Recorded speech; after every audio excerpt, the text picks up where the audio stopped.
NN news కి స్వాగతం. Bulletin ముందుగా హెడ్లైన్స్ చూద్దాం. వరంగల్ ఎనుమాముల మార్కెట్ పరిశీలించిన మాజీ మంత్రి, పత్తి రైతుల సమస్యలను అడిగి తెలుసుకున్న హరీష్ రావు. ఖమ్మం జిల్లా వ్యవసాయ పత్తి మార్కెట్లో బీఆర్ఎస్ నాయకులు ఆందోళన. రాష్ట్ర వ్యాప్తంగా పత్తి రైతులు ఎదుర్కొంటున్న సమస్యలపై పోరాటానికి బీఆర్ఎస్ పిలుపు. ఖమ్మంలో నిర్వహించే జాగృతి జనంబాట కార్యక్రమం. సికింద్రాబాద్ నుండి ఖమ్మంకు సాధారణ ప్రయాణికులతో కలిసి కవిత ప్రయాణం. జాతీయ మాల మహానాడు చలో ఢిల్లీ కార్యక్రమాన్ని విజయవంతం చేయండి పిలుపునిచ్చారు అద్దంకి దయాకర్. నవంబర్ 26, 2025 జంతర్ మంతర్లో 11 నుండి 4 గంటల వరకు నిర్వహిస్తున్నట్లుగా ఓబీసీ, ఎస్సీ, ఎస్టీల సమస్యలపై మరియు రాజ్యాంగ హక్కులైన ప్రైవేట్ రంగంలో రిజర్వేషన్స్ డిమాండ్తో జరుగుతుంది అని తెలిపారు అద్దంకి దయాకర్. జై భీమ్. జాతీయ మాల మహానాడు ఆధ్వర్యంలో నవంబర్ 26 రాజ్యాంగ దినోత్సవం రోజు చలో ఢిల్లీ కార్యక్రమాన్ని నిర్వహించడం జరుగుతున్నది.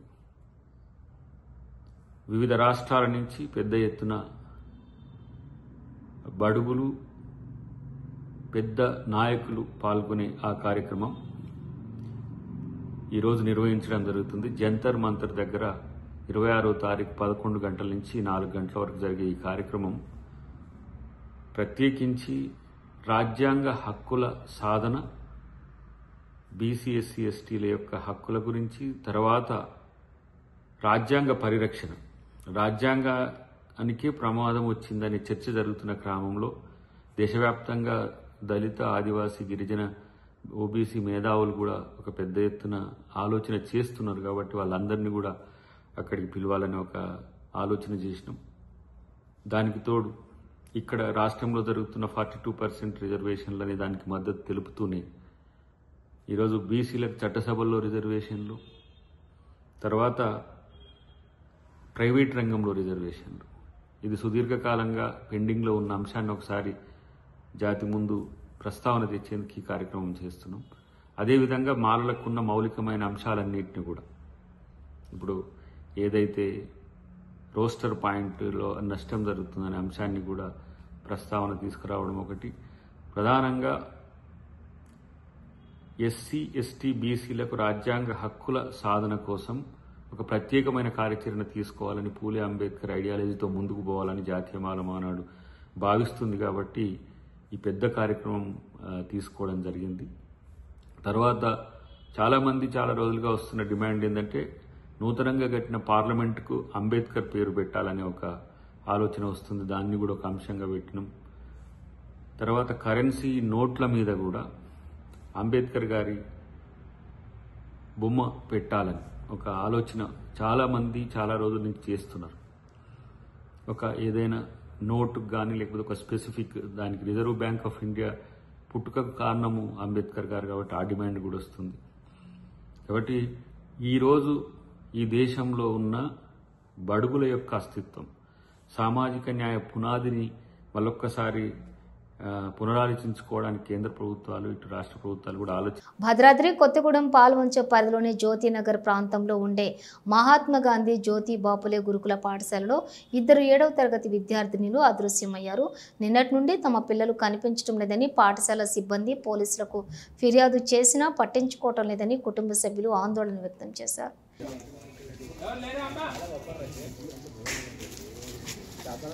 అక్కడి నుంచి దారే ఉంది, ఇంటి ముందు నుంచి దారి ఉంది. ఇప్పుడు తాళం వేసిందా? ప్రభుత్వ బీసీ మహిళా వెల్ఫేర్ స్కూలు కమ్ హాస్టల్ అని చెప్పేసి ఇక్కడ జ్యోతినగర్ లో ఇక్కడ జయా కాలేజీ లీజు తీసుకొని దీంట్లో నడిపిస్తున్నారు ప్రభుత్వం వారు. కానీ రాత్రి అనివార్య కారణాల వల్ల ఒక 2 పిల్లలు మిస్ అయ్యారు. మహిళలు ముక్కుపచ్చలారిన విద్యార్థులు మిస్ అయ్యారు. 7th క్లాస్ చదువుతున్నారు వాళ్ళు.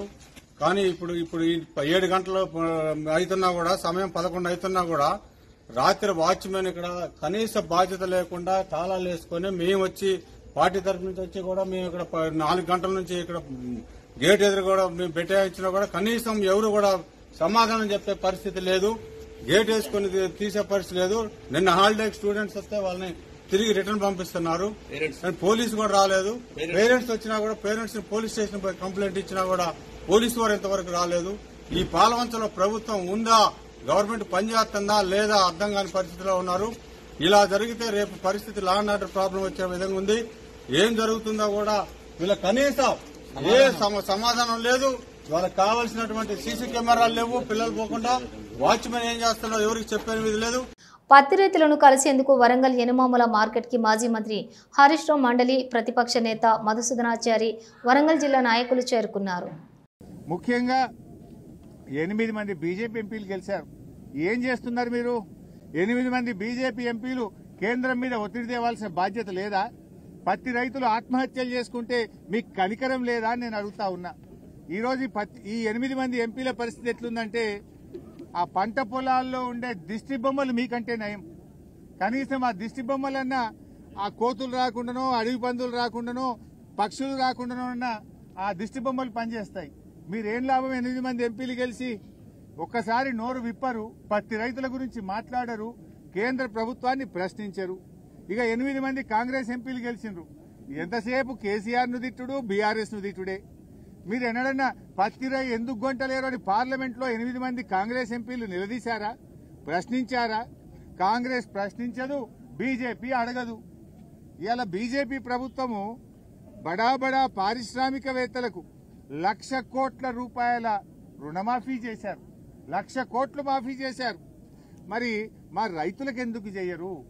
బీజేపీ ప్రభుత్వం 1,00,000 కోట్లు బడా పారిశ్రామికవేత్తలకు మాఫీ చేశారు, మా పేద రైతులకు ఎందుకు చేయరు? ఇలా పత్తి పండించేదే ఎక్కువ గిరిజన రైతులు, బీసీ రైతులు, దళిత రైతులు, పేద వర్గాల రైతులే పత్తి పండిస్తూ ఉంటారు. ఇలా కేంద్ర ప్రభుత్వం ఎట్లుందంటే విదేశాల నుంచి పత్తి దిగుమతి చేసుకుంటే అక్కడ మాత్రం నిబంధనలు సవరించి 11% ఏదైతే పత్తి మీద ట్యాక్స్ ఉండనో దాన్ని రద్దు చేశారు. దిగుమతి సుంకాన్ని రద్దు చేసి విదేశాల నుంచి ఇబ్బడి ముబ్బడిగా పత్తిని భారతదేశంలోకి తెస్తా ఉన్నారు.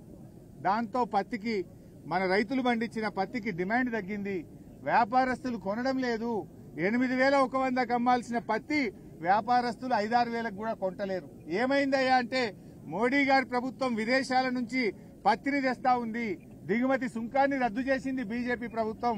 అందువల్ల పత్తికి డిమాండ్ లేదు, మేము కొనలేము అని వ్యాపారస్తులు చెప్తా ఉన్నారు. రాజేంద్రనగర్లోని పిస్తా హౌస్ ఓనర్ మహమ్మద్ మజీద్, మొహమ్మద్ ముస్తాబ్ ఇళ్లలో సోదాలు నిర్వహించారు ఐటీ అధికారులు. హవాలా, నకిలీ లావాదేవీలు, అనుమానాస్పద ట్రాన్సాక్షన్లు ఉన్నట్లుగా ఆరోపణలు రావడంతో మొత్తం 4 టీమ్స్గా ఏర్పడి సోదాలు చేస్తున్న ఐటీ అధికారులు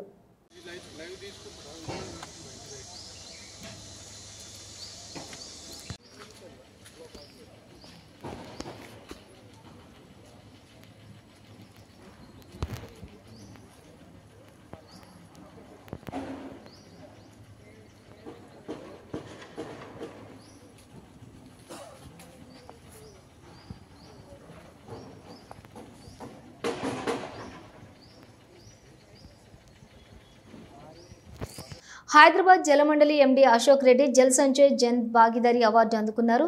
భారత రాష్ట్రపతి ద్రౌపది ముర్ము చేతుల మీదుగా అవార్డు అందుకున్నారు. Supply and Storage Board, Telangana, Shri K. Ashok Reddy, IAS and Managing Director of the organization, receiving the honor on stage. Best Municipal Corporations, third prize goes. ఖమ్మంలో నిర్వహించే జాగృతి జనంబాట కార్యక్రమానికి జాగృతి అధ్యక్షురాలు కవిత సికింద్రాబాద్ రైల్వే స్టేషన్ నుండి బయలుదేరారు. శాతవాహన ఎక్స్ప్రెస్ ద్వారా సాధారణ ప్రయాణికులతో కలిసి ఆమె రైల్లో ప్రయాణించారు. ఈ సందర్భంగా కవితను చూసేందుకు పెద్ద ఎత్తున ప్రయాణికులు పోటీ పడటంతో రైల్వే స్టేషన్లో కోలాహలం నెలకొంది.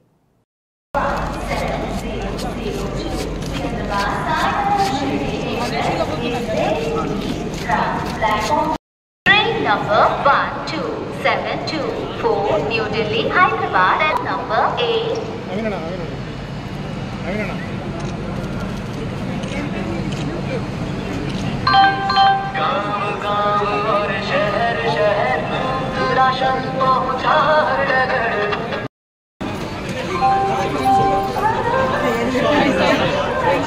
कुछ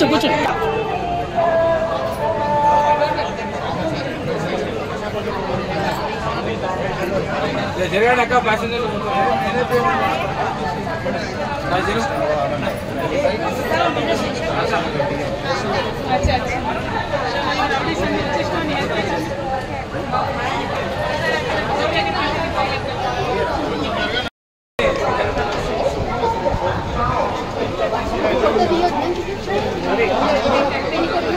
మీరే ఉన్న కానీ కామన్ పబ్లిక్ పెట్టండి, కామన్ పబ్లిక్ ఉండాలి.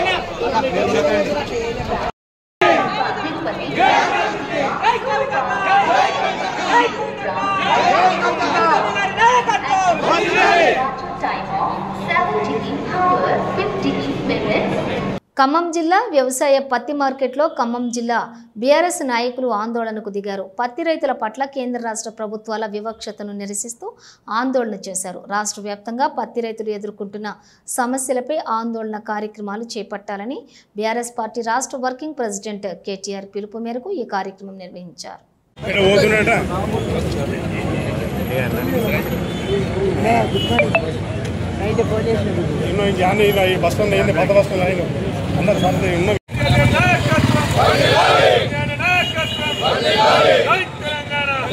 బీఆర్ఎస్ వర్కింగ్ ప్రెసిడెంట్ కేటీఆర్ మంగళవారం సిరిసిల్ల నుంచి ఆదిలాబాద్ జిల్లా పర్యటనకు బయలుదేరారు. ఆయనకు పార్టీ శ్రేణులు మెట్పల్లిలోని ఘన స్వాగతం పలికారు.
నేరడిగొండ జిన్నింగ్ మిల్లులో సోయాబీన్, మొక్కజొన్న పంట కొనుగోలు కేంద్రాలను BRS party working president KTR పరిశీలించారు.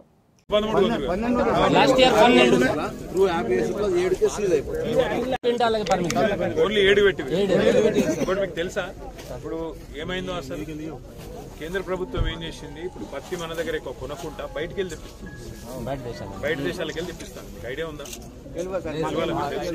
అందుకే ఇలా చెప్తానికే వచ్చిన ఆదిలాబాద్ కూడా పోతున్నా, పోయి ఆడ కూడా కలుస్తాను.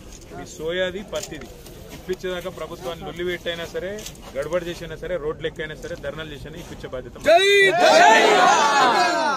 కేసీఆర్ సార్, ప్రశాంత్ రెడ్డి సార్ తెలుసు కదా, బాల్కొండ ఎమ్మెల్యే సాబ్, మాజీ మంత్రి అనిల్ అన్న, కోరుట్ల ఎమ్మెల్యే, తర్వాత అందరిని పంపించిండు. మమ్మల్ని వాడు జోగురామన్న కూడా ఆడున్నాడు. అందరం కలిసి మీకు ఆదిలాబాద్ రైతులకు ధైర్యం చెప్తానికి వచ్చినాం. ఇవాళ ధైర్యంగా ఉండుర్రి, ఏం కాదు. మళ్ళీ కేసీఆర్ సార్ని తెచ్చుకుందాం, మంచి చేసుకుందాం. మళ్ళీ రైతు బంధు గీతు బంధు అని జోరుగా చేసుకుందాం, బ్రహ్మాండంగా నడుచుకుందాం. కొద్దిగా అప్పటిదాకా ధైర్యంగా ఉండదు. ఈ విషయంలో కూడా కొట్లాడతాం.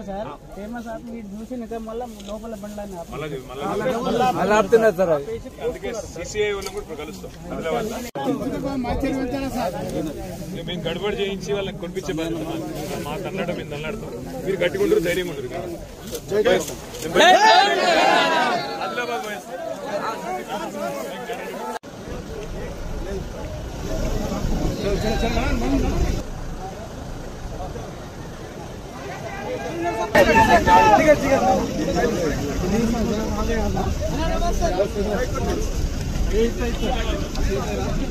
సంగారెడ్డి జిల్లా సంగారెడ్డిలో united medical and health employees union రాష్ట్ర మహాసభలు నిర్వహించారు. సిఐటియు రాష్ట్ర అధ్యక్షులు చుక్కా రాములు హాజరయ్యారు. సంఘం దృష్టిలో పెద్ద విషయం ఏమంటే ఈ సమస్యలన్నిటి మీద అందరికంటే నికరంగా కొట్లాడాలి, అందరికంటే బాగా కొట్లాడాలి, నిజాయితీగా కొట్లాడాలి. సిఐటు అంటే నిజాయితీకి మారుపేరు. ఇవాళ సిఐటు నాయకులు కార్మికుల పక్షాన నిలబడి నిజాయితీగా పోరాడే నాయకులుగా ఉండాలి. ఆ రకంగా మన సంఘాన్ని తీర్చిదిద్దుకోవాలి. ఈ సంఘం బలోపేతమైతే కోటాను కోట్ల మంది, లక్షల మంది ఇవాళ కార్మికులు దీనివల్ల లాభం జరిగే అవకాశం ఉంటుంది, హక్కులు కాపాడేటువంటి అవకాశం ఉంటుంది. ఆ రకంగా మనం ఈ విధానాలకు వ్యతిరేకంగా కొట్లాడాలి. నేను ఒక మాట చెప్పి ముగిస్తాను. ఇవాళ రాష్ట్ర ప్రభుత్వం యొక్క వైఖరి ఏముంది? దీనికి భిన్నంగా లేదు. కేంద్రంలో ఉన్నటువంటి ప్రభుత్వాన్ని రాజకీయంగా వ్యతిరేకిస్తున్నారు. ఇక రేవంత్ రెడ్డి ప్రభుత్వం, కాంగ్రెస్ ప్రభుత్వం ఏర్పడి 2 సంవత్సరాలు అయింది. గతంలో కేసీఆర్ ప్రభుత్వం ఉంది. కేసీఆర్ ప్రభుత్వం అమలు చేసిన విధానాలకు ఇప్పుడు రేవంత్ రెడ్డి ప్రభుత్వం అమలు చేస్తున్న విధానాలలో మౌలికంగా ఏం తేడా మనకు కనబడతలేదు. కార్మికులు, ఉద్యోగుల విషయంలో 2 ప్రభుత్వాలను ఒకటే దారిగా ఇవాళ మనం చూస్తున్నాం. ఇచ్చిన ఏ ఒక్క హామీ అమలు కావట్లేదు. స్కీమ్ వర్కర్ల విషయంలో మొదలుకుంటే ప్రభుత్వ ఉద్యోగుల వరకు వాళ్ళ జీతాలు, సర్వీస్ కండిషన్స్ మెరుగుపరిచి వాళ్ళ సమస్యలు ఏందో తెలుసుకుందాము అనే ప్రజాస్వామ్య దృక్పథం కూడా లేదు. గతంలో కేసీఆర్ ఏం చేసేవాడు? ఎవరైనా ఆందోళన, ధర్నాలు చేస్తే, మీరు ధర్నాలు చేసి స్ట్రైక్ చేస్తే నేను వింటున్నా, మీరు ముందు స్ట్రైక్ ఆపేసుకొని రమ్మని కదా మనకు చెప్పింది. కేసీఆర్ వైఖరి మనం చూసాం కదా. అట్లాగే మీరు ధర్నాలు చేస్తే కాదు, డిమాండ్లు చేస్తే కాదు, మీరు వచ్చి వినతి పత్రాలు ఇచ్చుకొని మాతో మాట్లాడాలి. అంటే మేము ఇచ్చేవాళ్ళం, మీరు తీసుకునేవాళ్ళం. ఇది ఆనాడున్న ప్రభుత్వం యొక్క వైఖరి. మరి ఈ ప్రభుత్వం ఏ రకంగా ఆలోచిస్తుంది ఉద్యోగుల, కార్మికుల పక్షాన? మొన్న ఈ మధ్యకాలంలో రేవంత్ రెడ్డి మన ప్రభుత్వ ఉద్యోగులందరూ కలిసి మాకు జీతాలు, సౌకర్యాలు ఏవో కొన్ని డిమాండ్లు పెడితే ఏం చేస్తారా? నన్ను కోసుక తింటారా అంటున్నాడు. నువ్వెందుకయా కోసుక తినడానికి?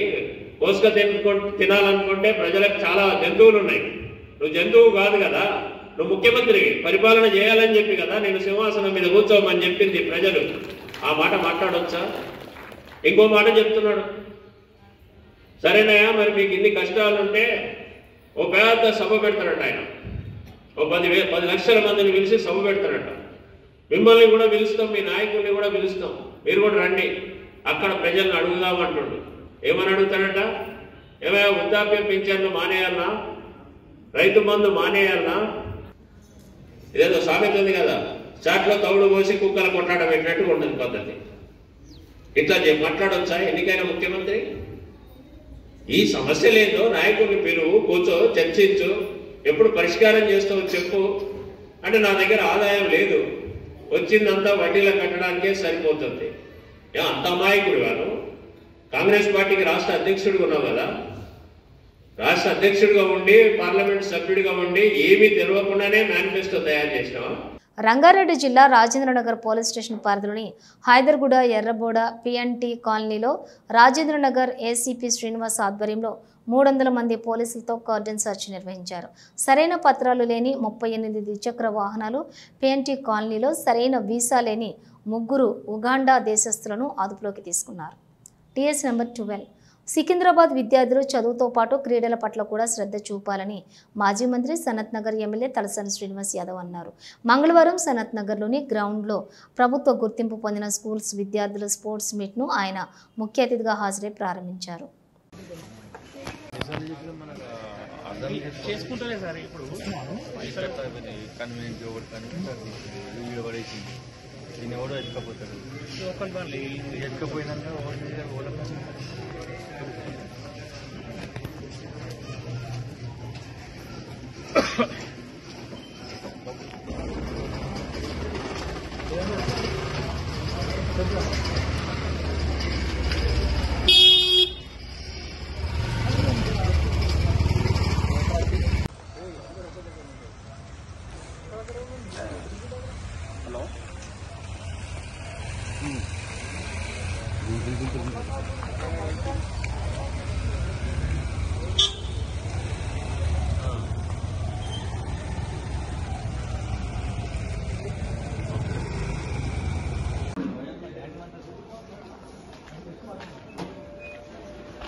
ఎవరు బాబు మీరు? బాబు మీరు ఎవరు? మీరు ఎట్లా తీస్తారండి మీరు? బులెటిన్ ముగించే ముందు హెడ్లైన్స్ మరోసారి. వరంగల్ ఎనుమాముల మార్కెట్ పరిశీలించిన మాజీ మంత్రి. పత్తి రైతుల సమస్యలను అడిగి తెలుసుకున్న హరీష్ రావు. ఖమ్మం జిల్లా వ్యవసాయ పత్తి మార్కెట్లో బీఆర్ఎస్ నాయకులు ఆందోళన.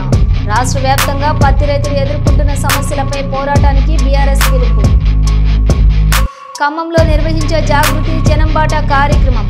సికింద్రాబాద్ నుండి ఖమ్మంకు సాధారణ ప్రయాణికులతో కలిసి కవిత ప్రయాణం. ఇవి బులెటిన్ విశేషాలు. మరో బులెటిన్తో మళ్ళీ కలుద్దాం. అంతవరకు చూస్తూనే ఉండండి న్యూస్.